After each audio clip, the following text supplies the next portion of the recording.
All right, everyone, welcome back again to this Beefcast production. I'm your casting host, Beef. Thank you for joining me today for some more exciting StarCraft 2 action. Today's replays are going to be coming out of a replay pack from LzGaMeR. Big shout out to LzGaMeR and his team, Evil Geniuses. Thank you very much for providing this so that I can provide you guys with some casts. Today's games are going to be between the two players that we do have chatting here. In the bottom left-hand corner of MLG Daybreak, we do have the Blue Zerg hailing from Louisiana and Team Evil Geniuses. He is LzGaMeR. And in the top right, we do have his counterpart on the map, the Red Protoss, a former Evil Genius, now playing for Team Infinity 7 and one of my personal favorite streamers, an excellent Protoss player. He is iS.Axslav. So as I said, we are here on MLG Daybreak. So this is pretty much the same version as the ladder map. The only exception that I know of are the supply depots. I think they might have removed a couple of doodads that are present in the ladder version, but overall very similar. No forced cross spawns or anything like that because it is a two-player map. If you could force cross spawn on a two-player map or have non-forced cross spawns, that'd be rather interesting. So we'll see how this does play out. LzGaMeR is going up to 15 supply right here, so he is actually going to be taking an early hatch. It looks like he was deciding if he wanted to place a spawning pool there, but he is going to go for the early hatch. Make sure that there's no drones over there to begin with. Just kind of biding his time until those minerals get up, but there's no probe in the base right now. A little bit odd. Most of the time you do see a probe getting into the base from the Protoss player by the time you're at about 13 supply as the Zerg. So LzGaMER gonna go ahead and say, well, if you're not gonna do that, then well, I guess I'll just drop an early hatch. Make sure that you're not gonna be able to block it. The problem with this does arise. There could be something like a cannon rush, but there is not going to be any cannon rush because look at that. No early expansion here. Well, excuse me, there is actually a Nexus, but it's going to be a 1-gate expand, and it's not going to be what we've seen a little bit more recently, which is a 1-gate on the bottom here, 1-gate plus cyber core, and then completing a wall. Maybe with a forge a little bit later. That's a different build. So iS.Axslav is actually going to be doing something completely different here, and we'll see how this happens to pan out. We'll see when LzGaMeR does go ahead and detect that, because playing against a 1-gate expand is a bit different from playing against a forge expand. Yeah, because he's going to be able to do some 4-gate follow-up off the 2 base. Excuse me, I got the hiccups right now. Oh. And so, yeah, right now he's going to be getting that cybernetics core up really early. You wouldn't expect the cybernetics core to be coming down for about 2 more minutes, minute and a half, 2 more minutes if you're in a Forge Fast Expand game. So we'll see how LZ does go ahead and react to that right now. Let's take a look at his vision right now and see what he sees. He sees the Nexus. He doesn't see anything else, though. He's not going to be sending any Zerglings over there right now to check for that Forge. And that's something that actually catches me and some other players pretty off guard sometimes. The Nexus time is going to be right in line as if you were going Nexus first or even Forge first.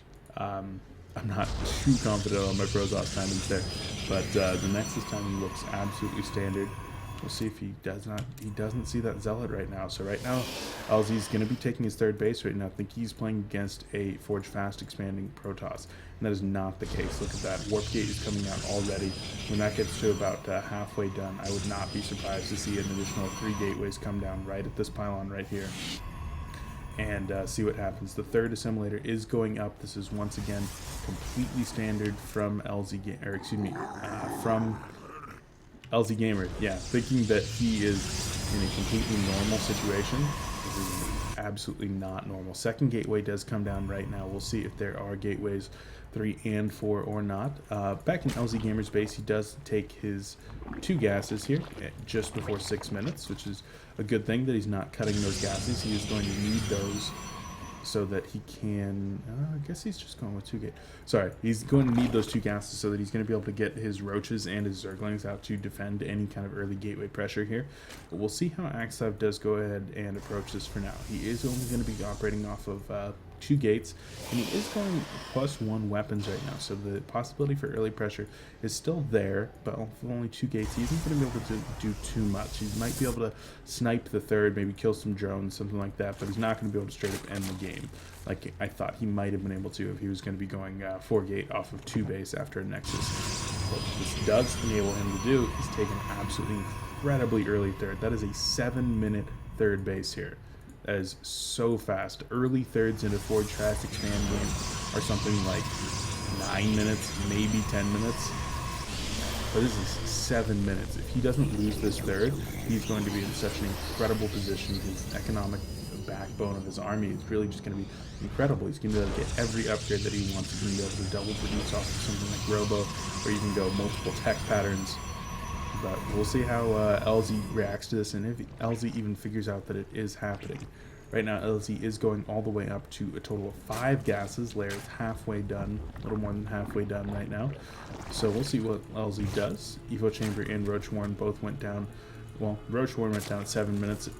Evo Chamber at about 7:45. So we'll see what happens. Macro Hatch should be going down here pretty soon. That's a typical 8-minute Macro Hatch timing. And with this Nexus completing right now, the Nexus is done at 8 minutes and 22 seconds, and he's going to be able to start droning up. Hallucination completing for Axslav, as he's going to be able to make use of that Phoenix, see what the Phoenix sees, and be able to react accordingly. The Phoenix might actually be able to get into the base over here and see that there is indeed, well, a Baneling Nest and a Spire coming up. So if he does see that that Spire is coming up, I'm interested to see how Axslav is going to react from that. LZ realizing that there's not any damage taken there from those overlords, that these Phoenixes are hallucinated. So that does mean that there is am I stupid? I'm stupid. Am I stupid? I'm stupid. Anyway, sorry. It's been a long time since I've casted. I'm trying to get back into the swing of things. So yeah, hallucination tech is available. A 4th base going up for LzGaMeR over here. That is a hidden 4th for now. The Phoenix is going to scout directly by it though, and I would not be surprised to see some early harassment coming out here from Nick Axslav with his 7 sentries that are just sitting here getting all their energy up. That's going to be absolutely beautiful for later in the game. Twilight Council is going to be coming up, so I would expect there to be Blink coming out with the amount of stalkers that he's starting to warp in now. I would expect that his chosen method to deal with the Mutalisks is going to be Blink. Other options for dealing with the Mutalisks would of course be High Templar or Archons, both of them very effective at dealing massive amounts of damage and actually killing the Mutalisks, whereas Blink Stalkers are good at killing the Mutalisks, but they're also very effective at deterring the Mutalisks, being able to chase them away from the base. And they're much more mobile than the Stalkers or the Archons, so they have a little bit better battle capability right away there, and harassment potential. 5th base coming down at 11 minutes from LzGaMeR, so this is going to be a massive finishing game. That's absolutely what's just going to be happening right now. LZ is starting to set up some defenses at all of his bases here. Let's take a look at his drone count. He's all the way up to 80 drones right now. His only combat units are those 12 Mutalisks, which are going to be heading into the main base right now. Meet with about 7 Stalkers. Those Mutalisks would be able to take on those Stalkers if they really wanted to, but he won't be attempting to. Instead, opting to snipe a Pylon and a Zealot over here. A very nice job. That's exactly what you want to do with the Mutalisks. Don't lose them, don't take damage on them, just snipe whatever you can. Right now he is making sure to deny any kind of map vision by our Protoss player. Well, those Phoenixes are still getting out, but there's no kinds of probes that he's seeing, no pylons, nothing along those lines. So let's take a look again over here. We do see that the robotics facility is going to be coming down in addition to +2 and +2, so double upgrading from our Protoss player. That's absolutely gigantic. Blink is going to be finishing up pretty soon here, and the Templar Archives are going to be starting to research Psionic Storm. So there's the Storm follow-up for the Blink Stalkers. Blink Stalkers are going to be really the stopgap, making sure that he gets that Storm down, because with this you're sinking all of your energy, or all of your gases into your mutas, which means that your ground follow-up is almost always going to be Zergling. We can see that the Zerglings, well, he's actually going Baneling, which is kind of an interesting choice here. We'll see if he does in fact get drop tech and go with Bane Rain, a little bit older strategy there, but Baneling drops onto the army can be incredibly effective at dealing with both Blink Stalkers and High Templar. So we'll see if that does in fact happen. Baneling speed going to be finishing up pretty soon here. But we'll see. I'm really interested to see what's going on. A couple of observers being chrono boosted out very fast by our Protoss player. And we do see that there is an observer there, able to spot all the Mutalisks. response from iS.Axslav is going to be to warp in a lot of these stalkers right now. And look at all of those banelings. Oh my god. That is 33 banelings in addition to the 26. So that's going to be almost 60 banelings total right now. It's a lot.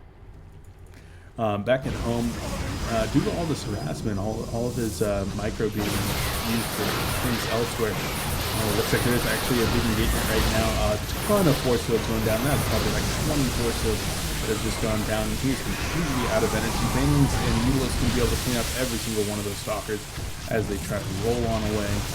But Mutilas are doing a fantastic job of picking them off. And no blink today. The Banelings being sniped as they come on in. A couple of beautiful storms going down. Almost every single one of those Mutilas in the yellow or the red. And great job there defending from iS.Axslav. Lost a lot of units, but oh god. Let's take a look at it. Units lost as L. Units lost here pretty much even between the two players. It was probably a little bit closer before. LZ just lost a couple more of those Mutilas right there. But back at home, LZ has actually been slacking off on his injects. Look at every single one of these queens is up at above 100 energy. That means he's missing injects on every single one of these. I've looked back quite a few times, and his injects have just been really slow. With which a high larva strategy, like anything that's going to be evolving Zerglings, you can't be missing those right now. He's got a pretty big bank. He is maxed out right now. So it's not a huge deal, but if he loses all of these Zerglings and all of these Banelings with the amount of larvae that he's at right now, 13 larvae, it's going to be pretty hard for him to re-engage.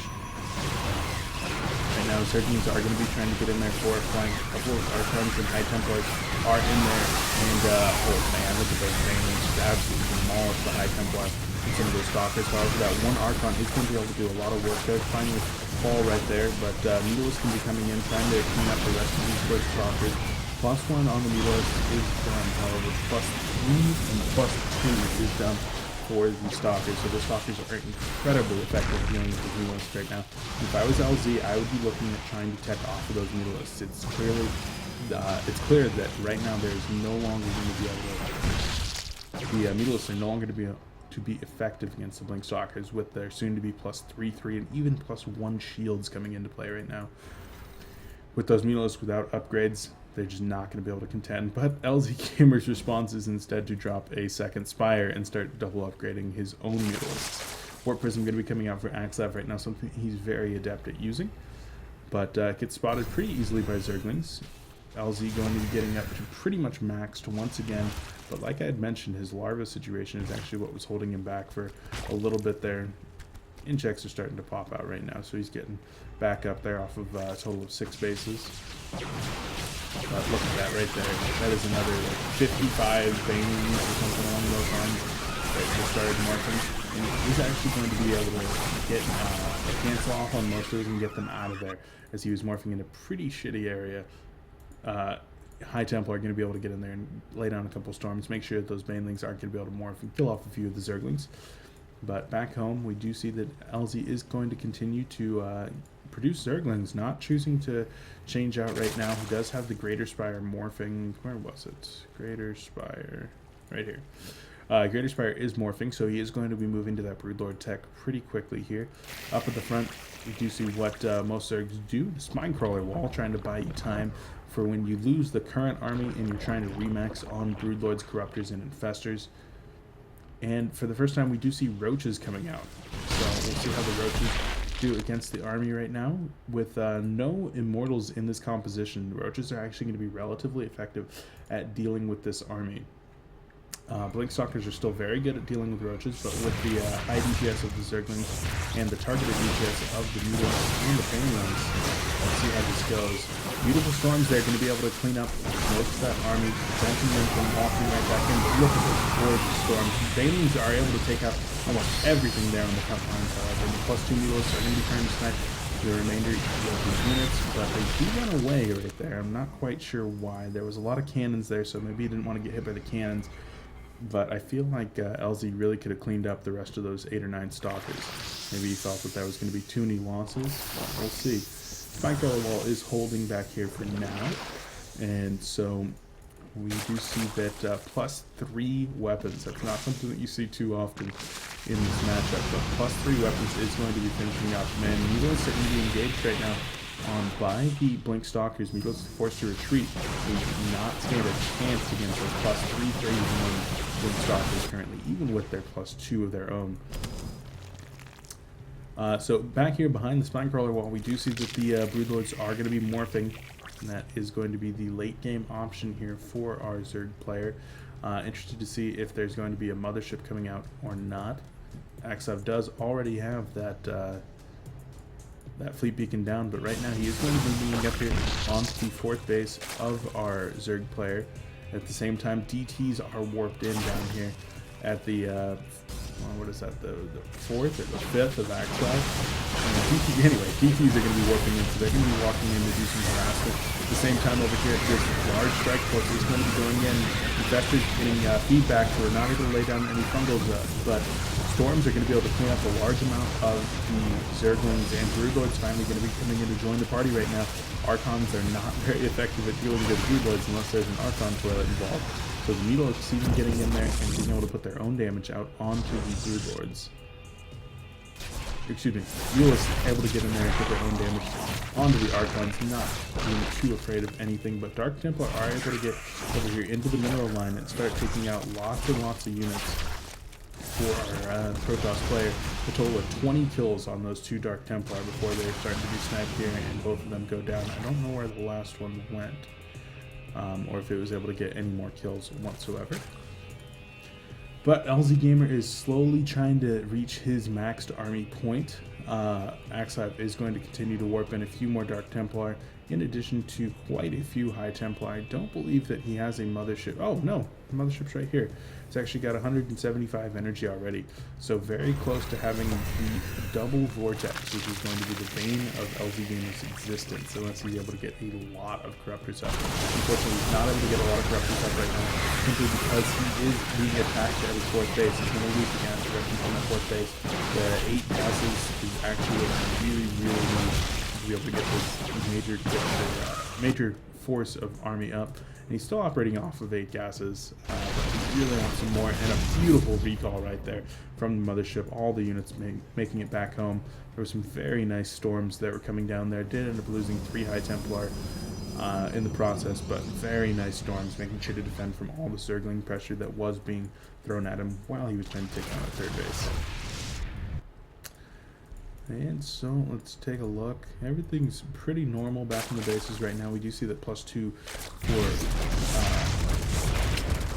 range armor is happening right now, but moving in with a total of 11 Broodlords right now. 11 Broodlords are very effective at killing pretty much anything on the ground.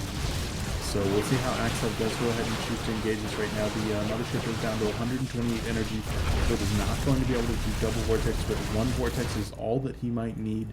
Probes are actually making their way over to this base. They're going to be assault probes. I think he was trying to kill off some supply, but I don't really know exactly what's going on here. The Stalker's going to be walking right into that Broodlord and Spine Crawler wall. A couple of nice storms going down on the Broodlord. The Broodlord's getting actually relatively low on health, but all of these Stalkers are going to be cleaned up. The Archon's going to be coming in there and trying to do their best to try to clean up the rest of the Broodlords, but it's simply not going to happen. The probe's still kind of just hanging out right there, but that attack was completely thwarted by LzGaMeR at this point. A total of 5 Broodlords are remaining, with an additional 8 morphing in right now. Warp Prism Harass did go ahead and try to snipe off some of the units over here. P-Zealots being warped in. We'll see what he chooses to warp in right now. It looks like he's not going to choose to warp in anything right now. Another Warp Prism coming over here. And look at that. The attack probes actually are able to snipe off the infestation pit. That's actually a pretty big deal. Infestation pit, pretty dang crucial. All those zealots going to be walking in right now. Going to be able to take out the secondary spire. Not a huge loss. Not going to be able to upgrade +3 right now anyway. And we'll see how that goes. Why isn't he able to upgrade +3? Did he lose his hive? He did lose his hive. I must have missed that. But yeah, the hive was actually harassed down by Axslav here. So that's actually a pretty big deal. Right now he's not going to be able to reproduce his infestation pit until he gets a new lair, but right now LZ is looking ridiculously starved on gas, just trying to max out on everything that he possibly can. And the Zealots are actually going to town on the infestors right now, so really sloppy control by LzGaMeR, going to be losing a total of 4 or 5 infestors. Those are infestors he really couldn't afford to lose, to be honest. The Zealots really just paying for themselves over and over again. Being able to snipe down all those buildings and even getting 4 or 5 infestor kills, that's a pretty big deal.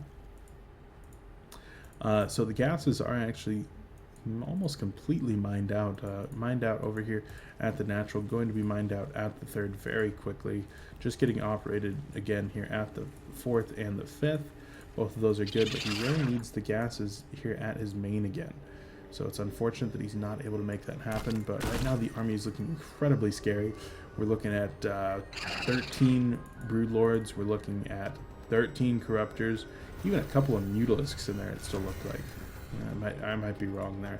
But, and then supported by a large force of Zerglings on the ground. These are T3 upgraded Zerglings and about 4 Infestors as well.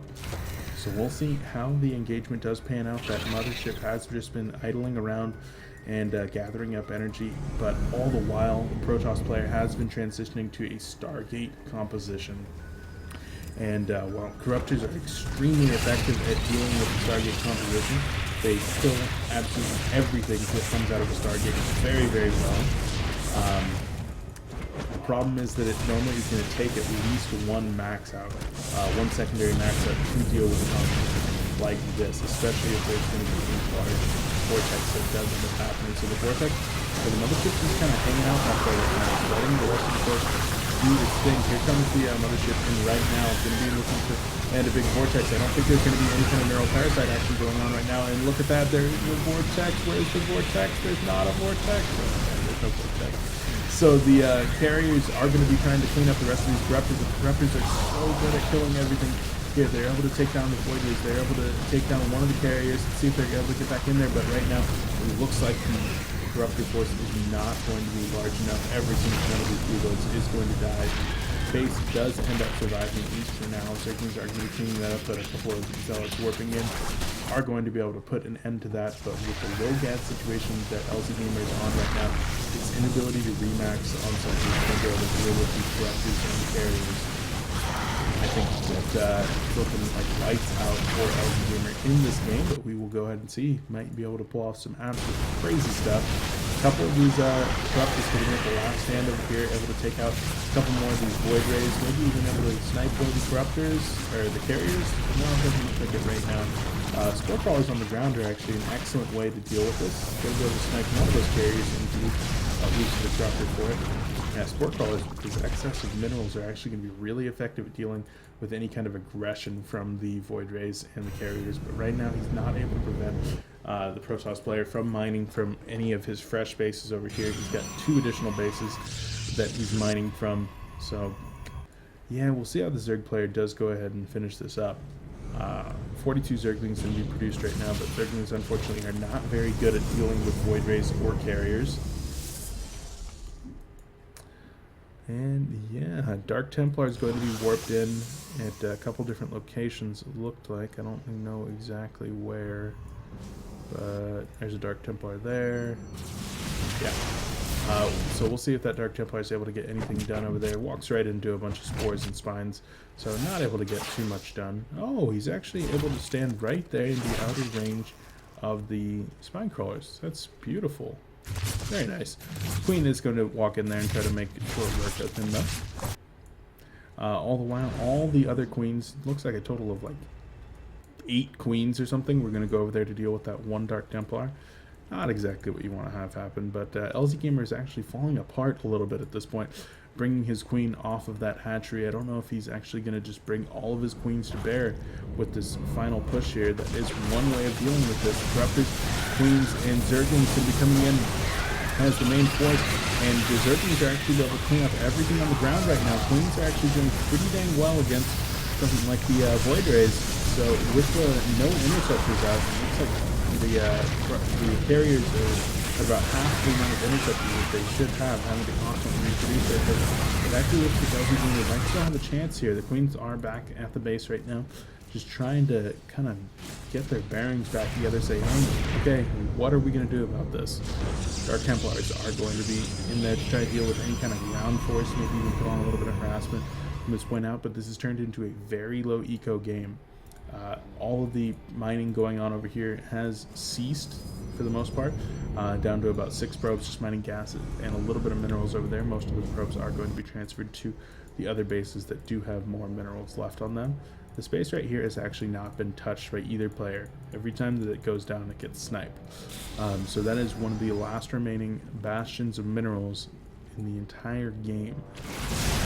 So Corrupt is going to be going in there right now, able to snipe down one of the carriers, maybe, some poor control there by LzGaMeR at the end, but he knew that it was over. It had been over for a little while, and LzGaMeR does indeed call GG.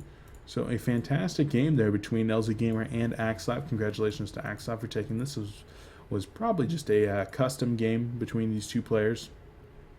Doing a little bit of practice, but very fun to watch. Very good job transitioning to air there by iS.Axslav, and just overall a very good game. So thank you very much for watching. I've been your casting host, Beef, and I hope to see you guys next time. I'm going to be doing a few more replays today from LzGaMER's replay pack, and I think I might even be starting the Asus ROG Republic of Gamers at Assembly tournament here for summer 2012 that actually just finished up this past weekend. Might do a few games from that, so we shall see. Thank you again for joining me. Be sure to check out my YouTube at youtube.com/beefpotpie1, and we'll see you guys